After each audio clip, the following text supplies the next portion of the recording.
আসসালামু আলাইকুম। আজকে আমরা কথা বলবো পিএলআইডির চিকিৎসায় সার্জারির বিকল্প। দেখেন, পিএলআইডিতে আসলে আমাদের এক সমীক্ষায় দেখা গেছে যে সবার জীবনে কম বেশি ছোটোখাটো পিএলআইডি হয়ে থাকে বা ডিস্ক প্রলাপস হয়ে থাকে। অনেকটা খুব মাইনর, যেটা হয়তো বা অনেক সময় কোনো সিগনিফিকেন্ট কিছু প্রথমে দেখা যায় না, কিন্তু আস্তে আস্তে এটা বিকট আকার ধারণ করে। প্রশ্ন হচ্ছে, যদি এরকম সমস্যা হয়েই যায় পিএলআইডির ক্ষেত্রে, সেক্ষেত্রে আমাদের ঘরোয়া চিকিৎসা অথবা আমরা কনজারভেটিভ ট্রিটমেন্ট বলতে যেটা বুঝি, নন সার্জিক্যাল, তার মধ্যে কী কী আছে। প্রথমে যদি বলতে হয় যে পিএলআইডির সর্বোচ্চ এবং আধুনিক চিকিৎসা হচ্ছে আমাদের ফিজিওথেরাপি এবং এক্সারসাইজ, যেটাকে আমেরিকানে ফিজিক্যাল থেরাপি বা এক্সারসাইজ বলা হয়। এবং মনে রাখতে হবে যে এক্সারসাইজের কথা বলা হচ্ছে, এটা হচ্ছে থেরাপিউটিক এক্সারসাইজ। সেকেন্ড হচ্ছে, যদি খুব সিভিয়ার পেইন হয়, সেক্ষেত্রে প্রথমে কিছু পেইন রিলিভার দেওয়া যেতে পারে এবং কিছু অ্যান্টি ইনফ্লামেটরি যে ড্রাগ সেটা দেওয়া যেতে পারে। বাট দিস মেডিসিন যেটা আমি বলছি, এটা হচ্ছে যে সাময়িক কিছু সময়ের জন্য, 1 থেকে 3 দিন, not more than that. But মূল যে ট্রিটমেন্ট সেটা হচ্ছে ফিজিওথেরাপি। এবং এক্ষেত্রে মনে রাখতে হবে যে it should be always in therapeutic exercise and always it should be maintained by the prescribed of a specialized physiotherapist. দেখেন, এখানে যে PLID it's a mechanical cause, আমরা সবসময় বলে থাকি যে PLID it's a mechanical cause, এবং মেকানিক্যাল কজ যেহেতু, অতএব এটাকে মেকানিক্যালি কারেকশন করতে হবে। তার মানে হচ্ছে এটা কারেক্টিভ এক্সারসাইজ করতে হবে, এবং সেই এক্সারসাইজটা অবশ্যই হতে হবে এভিডেন্স বেসড। তো এক্ষেত্রে কী করণীয়?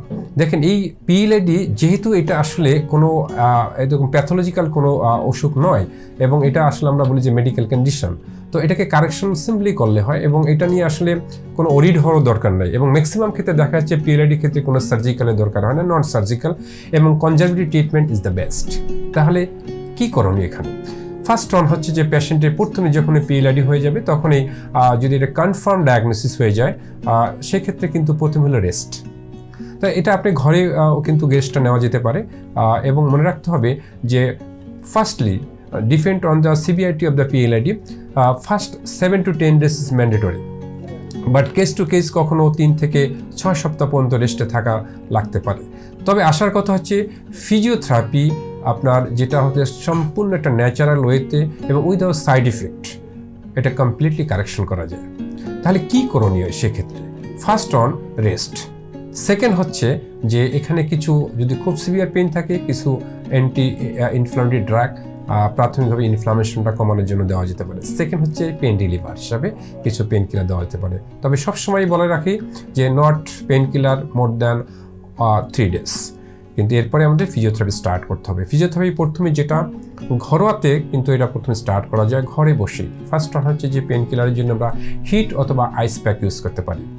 প্রতি 2 ঘন্টা পর পরে আমরা কিন্তু আইস প্যাক ইউজ করতে পারি, অথবা আমরা যদি হট প্যাকের কথা চিন্তা করি সেটা হতে পারে, অথবা কম্বাইন্ড আমরা এটা দিতে পারি, যেটাকে আমরা বলি কন্ট্রাস্ট ম্যাথ। কন্ট্রাস্ট মেথডে কিন্তু আমরা হিট এবং কোল্ড দুটো দিতে পারি।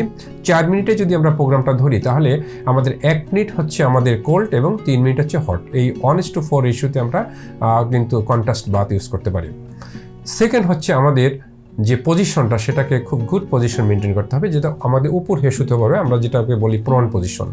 এবং ব্যাক এক্সটেনশন এক্সারসাইজ, অর্থাৎ ম্যাককেনজি অ্যাপ্রোচে ব্যাক এক্সটেনশন এক্সারসাইজগুলো সেটা করতে হবে। সেটা কীভাবে করবে? খুব সিম্পল। আপনি হাতটাকে সামনে রেখে মাথাটা উঁচু করবেন এবং 2 পাটা উঁচু করে স্ট্রেইট হয়ে ধনুকের মতো এক্সারসাইজটা আপনি করতে পারেন। এবং মনে রাখতে হবে যে এই এক্সারসাইজগুলি সাধারণত করা হয় যদি এটা পোস্টোলেটারাল পিএলআইডি হয়।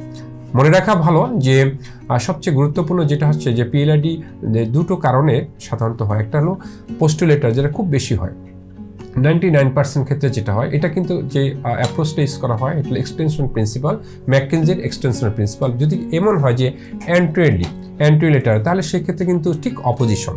এই জন্য কখনো ভুল করা যাবে না। এই জন্য আমাদের সবসময় অ্যাডভাইস থাকবে, অবশ্যই একজন বিশেষজ্ঞ ফিজিওথেরাপিস্টের পরামর্শ নিয়ে আপনি এক্সারসাইজটা স্টার্ট করবেন। সেকেন্ড হচ্ছে যে লাইফস্টাইল মডিফিকেশন, স্ট্রেস ম্যানেজমেন্ট। যদি আপনার এমনটি হয় যে লাইফস্টাইলে কোনো কিছু আর্গোনিক্যাল সেট আপ করতে হবে, যেমন আপনি যদি কম্পিউটার ওয়ার্কার হন অথবা ডেস্ক ওয়ার্কার হন, তাহলে অবশ্যই আপনার আর্গোনিক্যাল সেট আপটা খুব কারেক্টলি হতে হবে। কারণ অনেকক্ষণ দীর্ঘক্ষণ যদি কাজ করেন, তাহলে ডিস্কগুলি কিন্তু আস্তে আস্তে বসে যায়। এই যে আমি দেখাচ্ছি, এই ডিস্কগুলি কিন্তু আস্তে আস্তে স্পেসটা কমে যেয়ে এটা ডিস্কটা ফেটে জেলটা বের হয়ে যায়।